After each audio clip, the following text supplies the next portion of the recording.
मिठाई वाला। एक गांव में महेश नाम का एक हलवाई रहता था।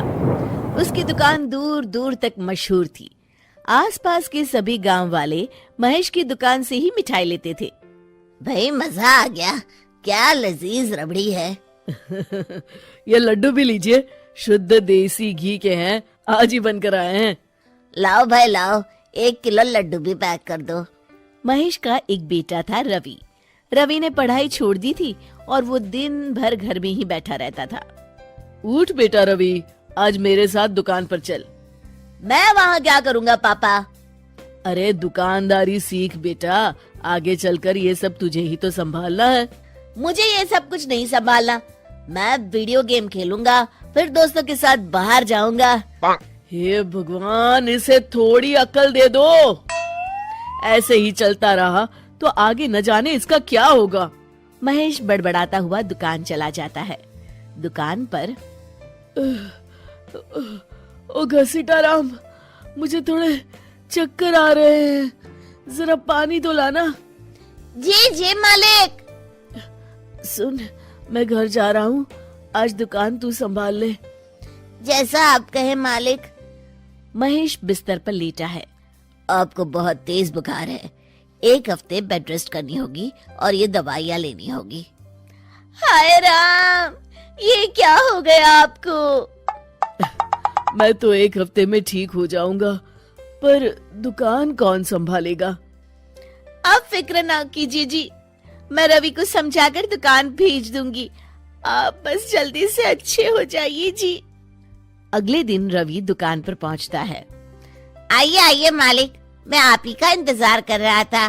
क्यों? ये मेरी दुकान है, मैं जब जी चाहे आऊं। तुम लोग सुबह से आकर काम पर लग जाया करो, समझे? जी जी जी मालिक, दरअसल लड्डू बनाने हैं तो घी लेने जाना है, 5,000 रुपए दे दीजिए। 5,000? तुम्हारा दिमाग तो ठीक है? इतने महंगे लड्डू बनाएंगे तो मुनाफा क्या होगा? पर देसी घी भी तो बहुत महंगा है ना मालिक। क्या जरूरत है देसी घी की? डालडा ले आओ। पर मालिक। मुझसे बहस मत करो, जितना कहा गया है करो। और क्या क्या बन रहा है? मावे की बर्फी मालिक। मावा मावा मावा। हाँ।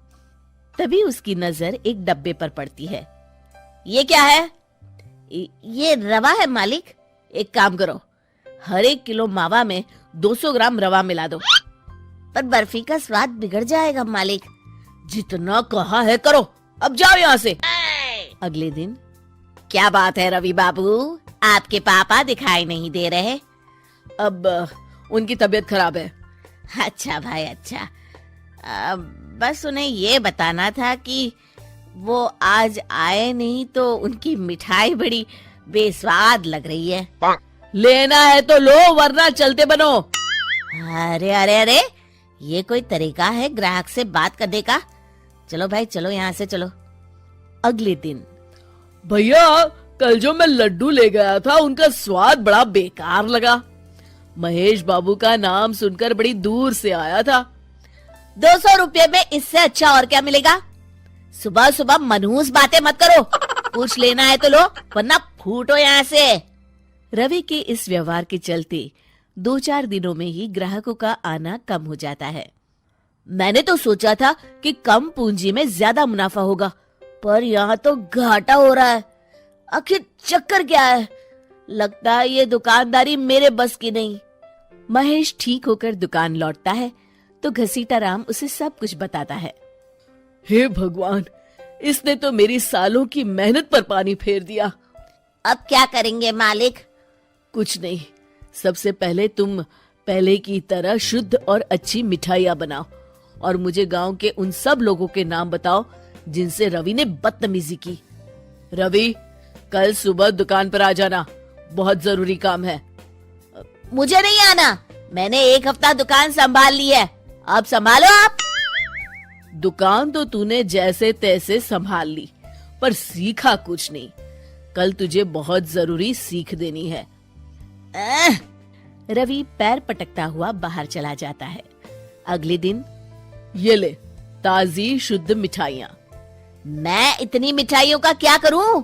इन्हें उन सब के घर देकर आओ जिनसे तुमने बदतमीजी की, और साथ में माफी भी मांग लेना। अरे पर मैंने तो सिर्फ उन्हें। बेटा, घर आया मेहमान और दुकान पर आया ग्राहक भगवान के समान होता है। अब तू जल्दी जा और कल से कमाल देखना। रवि उन सभी 4-5 लोगों के यहाँ जाकर मिठाई देता है और माफी मांगता है। अगले दिन दुकान पर ग्राहकों की भीड़ लग जाती है। मान गए महेश बाबू, आपने तो आते ही घर तक मिठाई भिजवा दी। बस मेरे बेटे की गुस्ताखी को माफ कर देना भाई, उसमें अब तक बचपना है। हाँ हाँ, आपके लड्डू के बदले हर चीज की माफी है। भाई आज तो मेरे पड़ोसी भी आपकी उदारता देख के दंग रह गए। इतनी बड़ी दुकान के मालिक का बेटा घर तक माफी मांगने आया। भाई रिश्ते निभाना तो कहीं आपसे सीखे। बस आप लोगों की दया है। ताजी रसमलाई आई है, लेंगे आप? हाँ भाई हाँ, 200 ग्राम पैक कर दो। शिक्षा, सफलता पाने के लिए ईमानदार और विनम्र होना बहुत जरूरी है।